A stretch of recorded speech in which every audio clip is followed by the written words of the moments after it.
ಎಲ್ರಿಗೂ ನಮಸ್ಕಾರ. ನಿಜವಾಗ್ಲೂ ನಮ್ಮ ಕನ್ನಡಿಗರಿಗೆ, ನಮ್ಮ ಕನ್ನಡ ಜನತೆಗೆ ಯಾವ ಥರ ನಾನು ಕೃತಜ್ಞತೆ ಹೇಳಬೇಕು ಅಂತಲೇ ಗೊತ್ತಾಯ್ತಿಲ್ಲ. ನಿಜವಾಗ್ಲೂ ನಾನು ಬಿಗ್ ಬಾಸ್ ಮನೆ ಒಳಗಡೆ ಇದ್ದಾಗ ಹೊರಗಡೆ ನನಗೆ ಈ ಥರ ಸಪೋರ್ಟ್ ಸಿಗ್ತೈತೆ, ಈ ಥರ ನನ್ನ ಎಲ್ಲ ಪ್ರೀತಿಸ್ತವ್ರೆ, ಆ ಪ್ರೀತಿ ಪ್ರೋತ್ಸಾಹ ಕೊಡ್ತವ್ರೆ ಅಂತ ಕನ್ಸು ಮನ್ಸಲ್ಲೂ ಅನ್ಕೊಂಡಿರಲಿಲ್ಲ.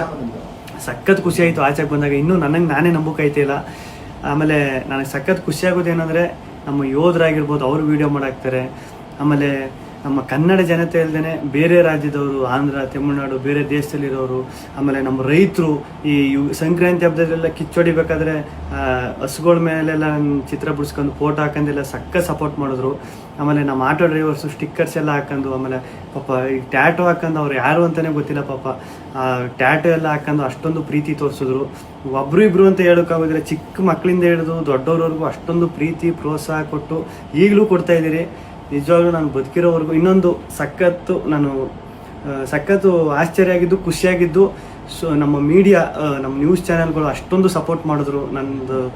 ಆಮೇಲೆ ನಮ್ಮ ಸೋಷಿಯಲ್ ಮೀಡಿಯಾದಲ್ಲಿ ನಾನು ನಿಜವಾಗ್ಲೂ ಒಂದೇ ಒಂದು ನನ್ನ ಬಗ್ಗೆ ಒಂದು ನೆಗೆಟಿವ್ ವಿಡಿಯೋ ಆಗಲಿ, ಒಂದು ಟ್ರೋಲ್ ವಿಡಿಯೋ ಆಗಲಿ ಸತ್ಯವಾಗ್ಲೂ ನೋಡಿಲ್ಲ.